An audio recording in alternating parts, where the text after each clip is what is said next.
अस्सलाम वालेकुम, welcome to the young doctors. आज का हमारा लेक्चर है न्यूक्लियोटाइड्स का।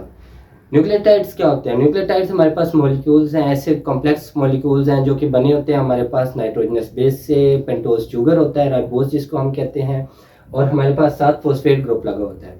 दो तरह के हमारे पास न्यूक्लियोटाइड्स हैं, एक हो गया हमारे पास प्यूरिन, एक हो गया हमारे पास पायरामिडीन।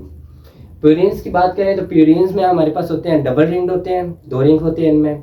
और इसमें हमारे पास फर्दर 2 हैं जो कि हम अगर इसकी सब टाइप डिवाइड करें तो 2 है हमारे पास, एक है हमारे पास एडेनिन और एक है गवानिन। फिर जो दूसरी न्यूक्लियोटाइड्स की टाइप है वो है हमारे पास पैरामिडीन्स। पैरामिडीन्स में आगे हम बात करें तो वो सिंगल रिंग्ड है। उसके अंदर हमारे पास आ जाता है cytosine, thymine and uracil. Uracil जो होता है वो हमारे पास सिर्फ आरएनए में होता है, जबकि थायमीन जो होता है वो हमारे पास डीएनए में होता है। अब अगर हम बात करें कि इस न्यूक्लियोटाइड्स के फंक्शन के बारे में कि न्यूक्लियोटाइड्स के फंक्शन क्या हैं, ये कहाँ कहाँ होता है, इस टाइप्स क्या है, मतलब कि क्या कहाँ कहाँ ये पाया जाता है। अच्छा, अगर हम बात करें न्यूक्लियोटाइड्स के फंक्शन की तो फंक्शन में हमारे पास सबसे पहला आ जाता है structure of DNA and RNA. ज़ाहिर बात है, न्यूक्लियोटाइड्स हैं adenine, guanine, cytosine, thymine, uracil. इन्होंने क्या करना है, इन्होंने हमारे पास स्ट्रक्चर बनाना है किसका, डीएनए और आरएनए का इन्होंने बना देना है हमारे पास स्ट्रक्चर। तो पहला फंक्शन ये हो गया, बेसिक स्ट्रक्चर इन्होंने बनाना है। देन आ गया हमारे पास यूडीपी ग्लूकोज। यूडीपी ग्लूकोज, जब ग्लूकोज के साथ यूडीपी अटैच होता है जीटीपी से जब एक फॉस्फेट निकलता है तो वो बन जाता है यूडीपी। यूडीपी जब ग्लूकोज से के साथ अटैच होता है तो ये हमारे पास जो ग्लाइकोजन है, ग्लाइकोजन की सिंथेसिस में ये यूज़ होता है, तो ये यूडीपी ग्लूकोज बनाता है। देन आ गया हमारे पास सेकेंड मैसेंजर। सेकेंड मैसेंजर में हमारे पास साइक्लिक एएमपी आ गया, साइक्लिक एएमपी आ गया, साइक्लिक जीएमपी आ गया। ये हमारे पास हो गए सेकंड मैसेंजर्स। ये क्या करते हैं कि सेल के अंदर जो हमारे पास बाहर से रिसेप्टर ने कोई भी सिग्नल रिसेप्ट किया, उस रिसेप्टर ने सिग्नल अंदर सेंड किया, तो उस सिग्नल के ज़रिए ये जो है वो जीएमपी और साइक्लिक एएमपी जो हैं ये अंदर हमारे सेल में वो जो सिग्नल आउटसाइड पड़ा हुआ है उसको अंदर कंडक्ट करवाते हैं और फंक्शन परफॉर्म करवाते हैं। सेकंड मैसेंजर हो गया। देन सिग्नल ट्रांसडक्शन कराते हैं, सेल टू सेल कम्युनिकेशन में हेल्प करते हैं। देन आ गया हमारे पास ये जो कोएंजाइम है, विटामिन है, एफएडी हो गया, एनएडी हो गया, ये भी क्या होते हैं, न्यूक्लियोटाइड्स होते हैं। देन आज का हमारा जो बेसिक टॉपिक है, ये तो बेसिक सा रिव्यू था कि न्यूक्लियोटाइड्स होते क्या हैं, उनका फंक्शन वगैरह। देन आज का हमारा जो टॉपिक है वो है बायोसिंथेसिस ऑफ प्यूरिन। आज हमने एक ये डिस्कस करना है। देन हमने इसके इनहिबिटर्स को डिस्कस करना है कि कौन सा इनहिबिटर कहाँ से न्यूक्लियोटाइड की सिंथेसिस को इनहिबिट कर रहा है। देन जो थर्ड हमारे पास आज का एलो है वो है हमारे पास इसकी रेगुलेशन, कि किस तरह हमारी बॉडी में ये रेगुलेट हो रहा है। तो पहला शुरू करते हैं कि बायोसिंथेसिस ऑफ प्यूरिन्स। प्यूरिन्स मैंने आपको बताया डबल रिंग, और इसके अलावा 2 प्यूरिन्स हैं हमारे पास, एडेनिन एंड गवानिन। तो वो किस तरह हमारे पास बॉडी में बन रहे हैं वो हमने आज देखना है। सबसे पहले देखें, हमारे पास जो प्रिकर्सर है वो है हमारे पास राइबोज 5 फॉस्फेट। राइबोज 5 फॉस्फेट है, वो क्या करता है, एक एटीपी को यूज करता है, उसमें 2 फॉस्फेट अपने अंदर यूज करता है, एएमपी को रिलीज करता है। और जो एंजाइम है इधर हमारे पास है फॉस्फोराइबोसोल पायरोफॉस्फेट सिंथेज, वो इसको क्या करता है, फॉस्फोराइबोसोल पायरोफॉस्फेट में इसको कन्वर्ट कर देता है। ये कंपाउंड है फॉस्फोराइबोसोल पायरोफॉस्फेट, इसकी फुल फॉर्म है पीआरपीपी कहते हैं इसको। राइबोज 5 फॉस्फेट में जब एटीपी इसने यूज किया, इसके ऊपर एंजाइम लगा, तो इसने इसको कन्वर्ट कर दिया पीआरपीपी में। देन ये जो पीआरपीपी है इसके ऊपर ग्लूटामाइन आया। ग्लूटामाइन ने क्या किया कि इसने अपना नाइट्रोजन इस पीआरपीपी को दे दिया, और नाइट्रोजन दे के इसने यहाँ से फॉस्फेट को रिप्लेस करा दिया। इसने क्या किया, नाइट्रोजन दिया अपना और फॉस्फेट को रिलीज करवा दिया, और हमारे पास बना दिया 5 फॉस्फोपायरोराइबोसोलामाइन। पीआरपीपी है, ये इसने बना दिया। इसने क्या किया, ग्लूटामीन आया, ग्लूटामीन ने क्या किया, अपना नाइट्रोजन दिया, नाइट्रोजन इसने दे के इसने क्या कराया कि हमारे पास जो पायरोफॉस्फेट है उसको इसने वहां से रिलीज करवा दिया, 2 पायरोफॉस्फेट रिलीज करा दिया। देन इसके ऊपर एंजाइम लगेगा और ये इसको कन्वर्ट करा देगा 5 फॉस्फोराइबोसोल अमाइन में, 5 फॉस्फोराइबोसोल अमाइन। और इसका जो एंजाइम है वो है हमारे पास पीआरपीपी ग्लूटामाइल अमाइडो ट्रांसफरेज। ये एंजाइम है पीआरपीपी ग्लूटामाइल अमाइडो ट्रांसफरेज। इसने क्या किया, ग्लूटामीन से नाइट्रोजन को ऐड करवाया और फॉस्फेट को रिलीज करवाया और हमारे पास कंपाउंड बना दिया 5-फॉस्फोराइबोसोल अमाइन। ठीक हो गया। देन आ जाता है हमारे पास ग्लाइसिन आ जाता है। ग्लाइसिन एटीपी के साथ कंबाइन होके ऐड होता है और सिंथेस एंजाइम की मौजूदगी में बना देता है ग्लाइसिन अमाइड राइबोसोल 5 फॉस्फेट। क्या बना देता है? ग्लाइसिन अमाइड राइबोसोल 5 फॉस्फेट बना देता है। देखिए ग्लाइसिन ऐड हुआ तो यहाँ पे ग्लाइसिन आ गया। जो चीज़ ऐड होगी जो चीज़ ऐड होगी मैं आपको बताता जाऊँगा। ग्लाइसिन ऐड हुआ तो यहाँ पे ग्लाइसिन अमाइड आ गया। अमाइड ऊपर भी आ रहा था, अमाइन आ रहा था। अब यहाँ पे ग्लाइसिन ऐड हुआ तो यहाँ पे क्या आ गया? ग्लाइसिन अमाइड राइबोसोल 5 फॉस्फेट आ गया। देन इसके ऊपर हमारे पास जो टेट्राहाइड्रोफोलेट है N5N10 मिथाइलिन टेट्राहाइड्रोफोलेट, वो क्या करेगा? अपना जो है फॉर्माइल ग्रुप ट्रांसफर करेगा इस ग्लाइसिन अमाइड राइबोसोल 5 फॉस्फेट को। अपना जो है फॉर्माइल ग्रुप ट्रांसफर करेगा in the presence of formyl transferase enzyme की मौजूदगी में। फॉर्माइल ट्रांसफर किया तो ये क्या आ गया हमारे पास? Formyl glycinamide. देखिए ग्लाइसिन अमाइड वही है, इधर सिर्फ फॉर्माइल क्योंकि ऐड हुआ है बीच में, तो फॉर्माइल ग्लाइसिन अमाइड राइबोसोल 5 फॉस्फेट। ठीक हो गया। देन ये जो है फॉर्माइल ग्लाइसिन अमाइड राइबोसोल 5 फॉस्फेट, इसमें क्या हुआ? फिर ग्लूटामीन आया। ग्लूटामीन ने एक और नाइट्रोजन अपनी जो है वो इसको दे दी अपनी, इसने एक नाइट्रोजन इसको दे दी और इससे फॉस्फेट को रिमूव करा दिया। तो इससे क्या बन गया हमारे पास? Formyl glycinamidine ribosyl 5 phosphate. थोड़ा सा नाम चेंज हुआ है क्योंकि नाइट्रोजन ऐड हुआ है, तो फॉर्माइल ग्लाइसिन अमाइडीन हो गया है। पहले था फॉर्माइल ग्लाइसिन अमाइड था, देन हो गया formyl glycinamidine ribosyl 5 phosphate. Then फिर क्या हुआ? एटीपी आया। एटीपी इसके अंदर ऐड हुआ। इस एटीपी ने अपना फॉस्फेट इसके अंदर ऐड करवाया, तो ये क्या बन गया हमारे पास? 5 अमाइनो अमाइडाजोल राइबोसोल 5 फॉस्फेट।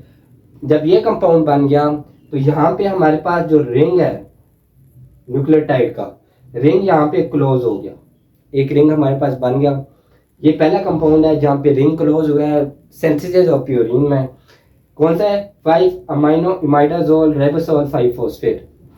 देन क्या होता है? फिर कार्बोक्सिलेशन होनी है, कार्बन ने ऐड होना है, तो क्या होगा? कार्बन ऐड हुआ कार्बोक्सिलेज एंजाइम की मौजूदगी में, तो क्या बन गया? 5 अमाइनो इमाइडाजोल कार्बोक्सिलेट राइबोसोल 5 फॉस्फेट। देखिए नाम थोड़ा थोड़ा चेंज हो रहा है। अब यहाँ पे देखें कार्बन डाइऑक्साइड ऐड हुई है तो कार्बोक्सिलेट आ गया, बाकी वही है 5 अमाइनो इमाइडाजोल, यहाँ भी वही है। ठीक हो गया। देन आगे आ जाते हैं, नेक्स्ट जो स्टेप है उसमें क्या होता है कि एस्पार्टेट ऐड हो रहा है in the presence of synthase enzyme की मौजूदगी में। तो ये क्या बना रहा है? देखिए ये वही है 5 अमाइनो इमाइडाजोल 4 सक्सिनाइल। एस्पार्टेट ने सक्सिनाइल ग्रुप ऐड करा दिया इसके अंदर, तो क्या बन गया? 4 सक्सिनाइल। फिर कार्बोक्सिलेट वैसा का वैसे ही राइबोसोल 5 फॉस्फेट। ठीक हो गया। इसने अपना सक्सिनाइल ग्रुप ऐड करवाया, तो वो हमने इस नाम के अंदर 4 सक्सिनाइल ग्रुप ऐड कर दिया नाम के अंदर। देन यहाँ देखें, यहाँ पे हमारे पास क्या हो रहा है कि इस जो हमारे पास 5 अमाइनो इमाइडाजोल 4 सक्सिनाइल कार्बोक्सिलेट राइबोसोल 5 फॉस्फेट था, इसके अंदर क्या हुआ? इसके अंदर से फ्यूमारेट जो है वो लीव कर देगा। फ्यूमारेट लीव करेगा in the presence of adenosine succinate ligase enzyme है। एडिनोसक्सिनेट लाइगेज एंजाइम है, उसने क्या किया? यहाँ से इस कंपाउंड से फ्यूमारेट को रिलीज करवा दिया और क्या बना दिया? 5 अमाइनो इमाइडाजोल 4 कार्बोक्सोइमाइड। थोड़ा सा नाम चेंज हुआ है यहाँ से, क्योंकि फ्यूमारेट निकल गया है तो नाम चेंज हुआ है, कार्बोक्सोइमाइड हो गया। 4 कार्बोक्सोइमाइड का राइबोसोल 5 फॉस्फेट। ठीक हो गया। देन फिर यहाँ पे एक और फॉर्माइल ग्रुप जो है N10 फॉर्माइल टेट्राहाइड्रोफोलेट ने एक और अपना जो है फॉर्माइल ग्रुप ट्रांसफर किया, तो ये क्या बन गया हमारे पास? 5 फॉर्माइल अमाइनो इमाइडाजोल 4 का कार्बोक्सिलामाइड रिबोस 5 फॉस्फेट, क्योंकि देखें फॉर्माइल ग्रुप ऐड हुआ तो यहाँ पे पहले फॉर्माइल आ गया। सिमिलरली जब यहाँ पे फॉर्माइल ऐड हुआ था तो यहाँ पे भी पहले फॉर्माइल आ गया था, ये कंपाउंड बन गया। इसके बाद इसने वाटर मूव हो गया, यहाँ से क्या हुआ, वाटर मूव हो गया और हमारे पास बन गया इनोसिन मोनोफॉस्फेट IMP। यहाँ तक था जनरल कि हमारे पास IMP बन गया, यहाँ तक जनरल स्टेप्स हो रहे थे कि किस तरह राइबोस 5 फॉस्फेट जो हमारे पास प्रीकर्सर था वहाँ से हमारे पास बना IMP। जनरल होगी क्लासिफिकेशन, जनरल सिंथेसिस होगी इसकी। देन इस IMP से अब आगे GMP कैसे बनना है या AMP कैसे बनना है वो नेक्स्ट ये दी हुई है। ज़्यादा इंपॉर्टेंट या ज़्यादा क्वेश्चन जो आपकी यूनिवर्सिटी आपसे पूछती है वो इस बारे में पूछती है कि IMP से आगे किस तरह सिंथेसिस हुई है AMP की और GMP की। ज़्यादा इंपॉर्टेंट ये है, तो इसको देखते हैं। IMP के ऊपर हमारे पास एंजाइम लगा एडिनाइल सक्सिनेट सिंथेज, एंजाइम लगा in the presence of aspartate, aspartate की वजह मौजूदगी में इसने बना दिया IMP को बना दिया एडिनाइल सक्सिनेट, इसने IMP को कन्वर्ट कर दिया एडिनाइल सक्सिनेट। ये जो एडिनाइल सक्सिनेट है इसमें से फ्यूमारेट निकल गया, एडिनाइल सक्सिनेज एंजाइम की मौजूदगी में फ्यूमारेट निकल गया और यहाँ पे बन गया एडिनोसिन मोनोफॉस्फेट AMP बन गया। देखिए मैं फिर रिपीट कर देता हूँ, IMP से क्या हो रहा है, IMP पे एंजाइम लग रहा है एडिनाइल सक्सिनेट सिंथेज एंजाइम लग रहा है, वो इसको कन्वर्ट कर रहा है एडिनाइल सक्सिनेट में। ये जो एडिनाइल सक्सिनेट है इसके ऊपर एंजाइम लग रहा है एडिनाइल सक्सिनेज एंजाइम लग रहा है, वो इसको क्या करा रहा है, इसमें से फ्यूमारेट रिमूव करा रहा है और इसको कन्वर्ट करा रहा है एडिनोसिन मोनोफॉस्फेट में। मोनोफॉस्फेट एडिनोसिन मोनोफॉस्फेट बन गया। देन GMP कैसे बन रहा है, IMP की डिहाइड्रोजिनेशन होगी, डिहाइड्रोजिनेशन होने के लिए हमारे पास एंजाइम है IMP डिहाइड्रोजिनेज, ये एंजाइम आएगा, ये IMP की डिहाइड्रोजिनेशन करा रहा है, H पॉजिटिव निकाल रहा है इधर से, हाइड्रोजन रिमूव करा रहा है और ये इसको चेंज करवा रहा है। IMP चेंज होगा ज़ैंथीनोसिन मोनोफॉस्फेट में, ज़ैंथीनोसिन मोनोफॉस्फेट XMP में IMP चेंज हो रहा है, ज़ैंथीनोसिन मोनोफॉस्फेट में चेंज हो रहा है। देन ये जो ज़ैंथीनोसिन मोनोफॉस्फेट है इसके ऊपर हमारे पास एंजाइम लगेगा GMP सिंथेज एंजाइम लगेगा और यहाँ पे फिर ये जो हमारे पास ग्लूटामीन है, ग्लूटामीन ने क्या करना है, यहाँ से इसको नाइट्रोजन देना है। ये हमारे पास ज़ैंथीनोसिन मोनोफॉस्फेट है, इसमें क्या करना है, ग्लूटामीन ने अपना नाइट्रोजन देना है और यहाँ से हमारे पास पायरोफॉस्फेट को क्या करना है, इसने रिमूव कराना है। तो जब ये रिमूव कराएगा नाइट्रोजन ऐड कराएगा तो वो हमारे पास जो नया कंपाउंड बनेगा वो होता है हमारे पास गवानोसिन मोनोफॉस्फेट। ये हो गया, AMP भी बन गया हमारे पास, GMP भी बन गया, दोनों चीज़ें बन गई। अब AMP से ATP और GMP से GTP ये कैसे बनता है, यहाँ तक हो गया। इसके अंदर आएगा ATP आता रहेगा, ATP आके हम जो है वो अपना फॉस्फेट ग्रुप इसको देता रहेगा। तो ये AMP से पहले बनेगा ADP देन ATP, तो एडिनोसिन ट्राइफॉस्फेट बन गया, एडिनोसिन डाइफॉस्फेट भी बन गया in the presence of ATP। ATP क्या करेगा, आपको फॉस्फेट ग्रुप देगा। सिमिलरली यहाँ भी क्या होगा कि GMP है तो पहले GDP बनेगा फिर GTP बनेगा, इसको भी ATP आएगा अपना फॉस्फेट ग्रुप देगा। तो ये था हमारे पास सिंथेसिस, ज़्यादा इंपॉर्टेंट ये है। देन आते हैं हम इसके इनहिबिटर्स पे कि इनहिबिट इसको हम कैसे कैसे कर सकते हैं। सबसे पहला हमारे पास इनहिबिटर है सल्फोनामाइड, ये हमारे पास ड्रग है, ड्रग है सल्फर वाला। ये क्या करता है, ये हमारे पास फोलिक एसिड को इनहिबिट कर देता है। अब देखिए फोलिक एसिड यूज़ कहाँ कहाँ पे हो रहा है, एक ये फोलिक एसिड यूज़ हो रहा है हमारे पास एंड दूसरा हमारे पास फोलिक एसिड ये यूज़ हो रहा है। तो दो जगह हमारे पास फोलिक एसिड यूज़ हो रहा है, एक ये और एक ये। तो यहाँ से इन दोनों स्टेप्स को क्या करेगा, सल्फोनामाइड जो है वो इस स्टेप को भी इनहिबिट यहाँ से कर देगा, क्योंकि इसके बाद फिर क्या होगा, यहाँ से इसकी सिंथेसिस नहीं होगी तो इस तरह ये इनहिबिट हो जाएगी। अगर वहाँ से इनहिबिट नहीं कर रहा तो इसने क्या करना है, यहाँ से इसको इनहिबिट कर देगा, इसके बाद इसकी सिंथेसिस नहीं होगी। ये हो गया सल्फोनामाइड, कहाँ से उसको इनहिबिट कर रहा है। फिर एक और ड्रग है हमारे पास मेथोट्रेक्सेट, एंटी कैंसर ड्रग है। ये भी क्या करता है कि फोलिक एसिड को इनहिबिट करता है। बेसिकली जो फोलिक एसिड है वो हमारी बॉडी में सिंथेसाइज नहीं होता, एनिमल्स पे मतलब ह्यूमंस पे ये अप्लाई नहीं होता कि फोलिक एसिड, क्योंकि उसमें पानी नहीं रहा। तो ये जो फोलिक एसिड आ रहा है हमारे पास, डाइटरी फोलिक एसिड ले रहे हैं, उसको इनहिबिट कर देगा कि वो आगे इसकी सिंथेसिस को ना कराए। सेम मेथोट्रेक्सेट भी इन दो जगह पे ही इसको क्या करेगा, इनहिबिट कराएगा। देन आ जाता है एजासिरीन, एक और इनहिबिटर है एजासिरीन। एजासिरीन क्या करता है, एजासिरीन जो है हमारे पास जो स्टेप नंबर 2 है और स्टेप नंबर 5 है उसको इसने इनहिबिट कराना है। एजासिरीन ने क्या करना है, इस स्टेप को इनहिबिट करा देगा। देन स्टेप नंबर 5 जिसमें जहाँ पे ग्लूटामीन अपना नाइट्रोजन दे रहा है, तो इसने क्या करना है, वहां से उसको इनहिबिट कर देना है। इनहिबिट करेगा, आगे सिंथेसिस नहीं होगी। स्टेप नंबर 2 और स्टेप नंबर 5 जहाँ पे क्या हो रहा है, ग्लूटामीन यूज हो रहा है, वहां पे जाके इसने इनहिबिट कर देना है। देन जो हमारे पास चौथा इनहिबिटर है वो है हमारे पास 6 मेरकैप्टोप्यूरिन। ये हमारे पास इनहिबिटर इस स्टेप का है, उस स्टेप का नहीं है। वहां से आईएमपी तक बन गया, इनहिबिट नहीं हुआ। देन हमारे पास ये हमने ड्रग दे दिया इसको 6 मेरकैप्टोप्यूरिन। इसने आके इस आईएमपी को मतलब कि इस जो ये रिएक्शन है इसमें इसने इनहिबिशन काज करनी है। कहाँ कहाँ पे करनी है इनहिबिशन काज, इसने मेरकैप्टोप्यूरिन ने आगे पहला इनहिबिट करना है, इसने एडिनाइल सक्सिनेज एंजाइम को इनहिबिट करेगा ताकि हमारे पास एएमपी ना बन सके।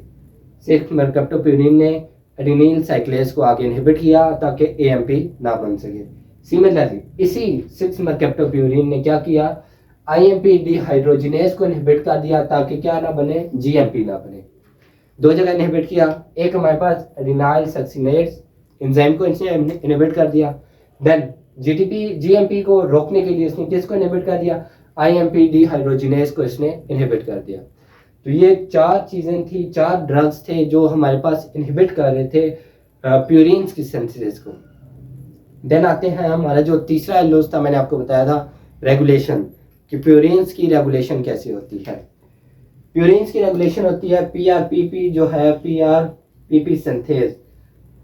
जितना हमारे पास पायरोफॉस्फोरेपिसोल फॉस्फेट होगा उतनी हमारे पास क्या होगा, उतने ही हमारे पास जो है प्यूरिन्स की सिंथेसिस होती रहेगी, न्यूक्लियोटाइड की सिंथेसिस होती रहेगी। ये कम होगा तो न्यूक्लियोटाइड की सिंथेसिस भी कम हो जाएगी। जो मेन स्टेप है, रेगुलेटरी स्टेप है, वो है हमारे पास ये स्टेप है। ये हमारे पास मेन रेगुलेटरी स्टेप है, इसको स्टेप डिटरमिनिंग भी कहते हैं, स्टेप है। इसको क्या कहते हैं कि इसमें क्या करना होता है, यहाँ पे पीआर जब हम देखेंगे हमारी बॉडी में, मतलब हमारी बॉडी सेंस कर ले कि एएमपी या जीएमपी हमारे पास बहुत ज़्यादा बन रहा है, तो इसने क्या करना है, ये सिग्नल भेजेगी और यहाँ से आके ये जो हमारे पास रेगुलेटरी स्टेप है, इसने पीआरपी ग्लूटामाइल अमाइडो ट्रांसफरेज को आके इनहिबिट कर देना है। और यहाँ से जब ये इनहिबिट हो जाएगा तो यहाँ से ये और न्यूक्लियोटाइड प्यूरिन न्यूक्लियोटाइड की सिंथेसिस नहीं होगी, तो यहाँ से इसकी एक रेगुलेशन ये होगी। देन यहाँ पे भी इसकी रेगुलेशन है, जब एएमपी हमारे पास बॉडी में ज़्यादा बन रहा है तो ये क्या करता है, ये इधर से सिग्नल भेजता है, एएमपी सिग्नल भेजेगा कि आप क्या करो, सिंथेसिस को स्टॉप कर दो। एएमपी सिग्नल भेजेगा इस एंजाइम को, एडिनाइल सक्सिनेज सिंथेज जो एंजाइम है उसको सिग्नल देगा कि तुम यहाँ से इसकी जो सिंथेसिस है उसको बंद कर दो, मेरे पास एएमपी बॉडी में पहले बहुत ज़्यादा हो गया। तो यहाँ से एक ये रेगुलेशन होगी, जब एएमपी ज़्यादा तो ये इसको इनहिबिट कर देगा। देन जीएमपी जब बॉडी में ज़्यादा होगा तो जीएमपी इसी तरह इसको आईएमपी जो डिहाइड्रोजिनेज एंजाइम है उसको सिग्नल देगा कि हमारे पास जीएमपी बॉडी में ज़्यादा हो गया, तो जीएमपी को इनहिबिट करने के लिए ये जो है वो आईएमपी डिहाइड्रोजिनेज को इनहिबिट कर देगा ताकि उसकी रेगुलेशन हो सके, बॉडी में एक्सेस ना बन सके। तो ये था आज का हमारा लेक्चर न्यूक्लियोटाइड का, जो कि था हमारे पास बायोसिंथेसिस ऑफ प्यूरिन, उसकी रेगुलेशन और उसकी इनहिबिशन किस तरह होती है। अगर आपको इसमें किसी किस्म की कोई क्वेरी हो, कोई क्वेश्चन हो, तो आप मुझसे कमेंट सेक्शन में पूछ सकते हैं। तब तक के लिए अल्लाह हाफिज़।